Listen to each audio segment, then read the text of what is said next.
السلام علیکم ناظرین، امید آپ خیر خیریت سے ہوں گے۔ اسٹیٹ کے اندر مختلف طاقتیں ہوتی ہیں۔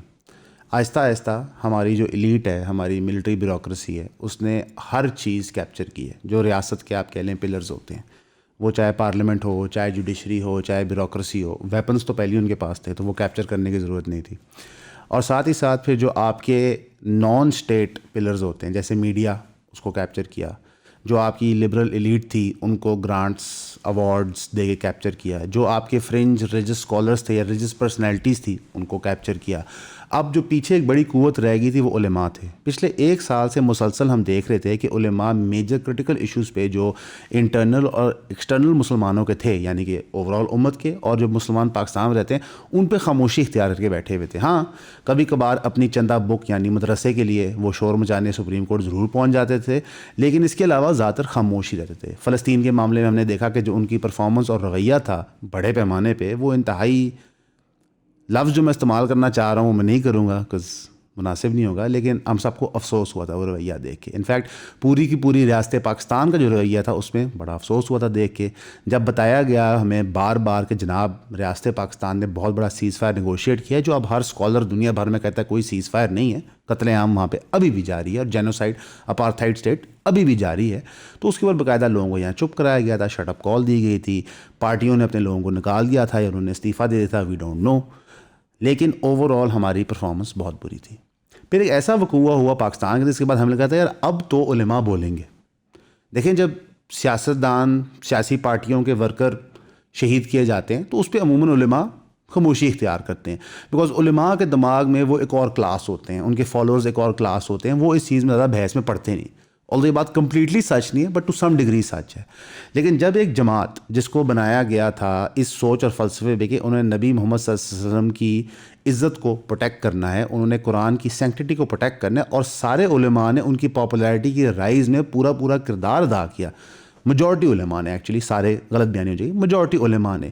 تو جب ان کے اوپر ایک بیہودہ قسم کا حملہ ہوا، جہاں پہ ان کے لوگ شہید کر دیے گئے، جہاں پہ ان کی عورتیں، بیویاں، بیٹیوں کو اٹھا دیا گیا، سو مچ سو کہ ان کے دودھ پیتے بچوں کو ساتھ لے کے جانا پڑا، اور جس موومنٹ کے دونوں لیڈران اس وقت منظر عام سے غائب ہیں، ریاست کو نہیں پتہ کہاں ہیں، ان کی فیملیز کو نہیں پتہ کہاں ہیں، ہم سب گیسی کر رہے ہیں وہ کہاں پہ ہیں۔ وہ شاید اسی جگہ پہ جہاں پہ عمران ریاض خان صاحب گئے تھے، جہاں مطیع اللہ جان صاحب گئے تھے، اور اس کے اوپر جب عمران خان نے جنرل فیض کو بلایا، کہا تھا کہ جناب ہم بالکل ٹالریٹ نہیں کریں گے اس طرح کہ آپ حرکات و سکنات کریں، تو پھر ریاست پاکستان نے پریس کانفرنس کی تھی، جہاں پہ یعنی کہ سویلین گورنمنٹ نے، جہاں پہ انہوں نے کہا تھا کہ جناب ہمارے پاس نہیں ہے، اور پھر شام کو مطیع اللہ جان صاحب برآمد ہو گئے تھے۔ تو یہ اسی جگہ پہ جا کے شاید لوگ پھنسے ہوئے ہیں۔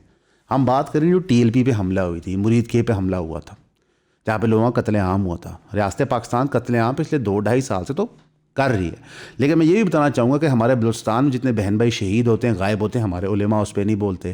کے پی کے کے اندر ڈرون سٹرائک کے تحت ہمارے لوگ شہید ہوتے ہیں، اس پہ علماء نہیں بولتے۔ لوگ ڈسپلیس ہوتے ہیں، اس پہ علماء نہیں بولتے۔ انٹیریئر سندھ میں دن دہاڑے لوگوں کے رائٹس یوسرپ کیے جاتے ہیں، اس پہ علماء نہیں بولتے۔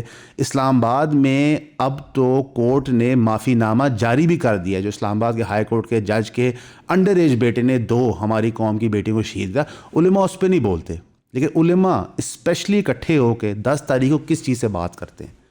وہ بیسیکلی بیعت لیتے ہیں فیلڈ مارشل عاصم منیر صاحب کے ہاتھ پہ، اور وہ کہتے ہیں کہ ہم کسی سیاستدان کی کوئی کرٹیسزم ریاست پاکستان کے خلاف، پاک افواج کے خلاف، سرحد کے دفاع کرنے کے خلاف برداشت نہیں کریں گے۔ کون سا پاکستانی سیاستدان پاکستان کے خلاف بات کرتا ہے؟ کیا پاکستان کی کل حیثیت اس کی افواج ہے؟ کیا ہماری اور کوئی پہچان شناخت حیثیت نہیں ہے؟ کیا ہمارے میوزیشنز، ہمارے اسکالرز، ہمارے بزنس مین، ہمارے انجینئرز، ہمارے بیوروکریٹس، ہمارے ججز، ان کی کوئی حیثیت اوقات نہیں ہے؟ کیا ہمارے لیبرر کی کوئی حیثیت اوقات نہیں ہے؟ ایک عالم نے تو یہ بھی کہہ دیا کہ جب ہم باہر جاتے ہیں ملک سے تو ہمیں فخر ہوتا ہے پاکستان کے پاسپورٹ کے اوپر، پاکستان کے پاسپورٹ کی عزت بڑھ گئی ہے۔ پتہ نہیں کہ کون سا میٹرک اور رینکنگ استعمال کر رہے ہیں۔